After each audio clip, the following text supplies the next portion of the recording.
This client started working with us when they were only 20 years old, and they put some moves into place within a 12-month period that created an upside for them of over $3 million.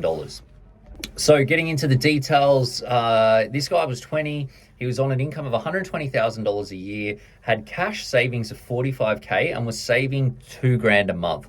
Felt like he was doing okay with savings, but he had no real system around how he was managing it. No goals. He really wanted to get into the property market, but living in Sydney, it seemed like it was an almost impossible undertaking. Looking at property prices, he thought it was going to be ages until he actually got there. When we started chatting, we got into some education around investing and the power of compound interest, and helped him to set some targets around if he was to invest an amount of the money that he had in savings, as well as an amount of his regular cash flow, or different amounts, how much that would actually grow over the next year, 5 years, 10 years, and into the future.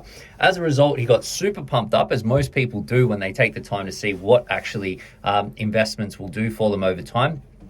And he ended up investing $60,000 in the first year into a nice diversified share portfolio using index funds. On top of that, he increased his rate of savings by $1,000 a month. So that year and every year moving forward, he pumped up his savings after he saw what was actually possible with the money that he had.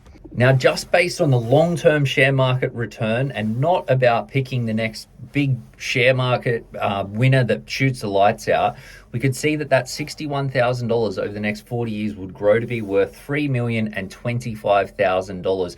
Again, just based on the average share market return. So he was super pumped and knew that he was going to be get a lot faster down towards actually buying the dream home that he wanted. With this guy, though, we actually got connected through an event, and he'd been to an event 12 months sooner, got all pumped up, the same thing, wanted to put some moves into place, but then didn't prioritize it. Life got in the way, and there was a 12-month delay. So when we looked at the opportunity cost, if he had acted 12 months sooner, he would have been over $55,000 better off just by pulling that trigger that little bit sooner.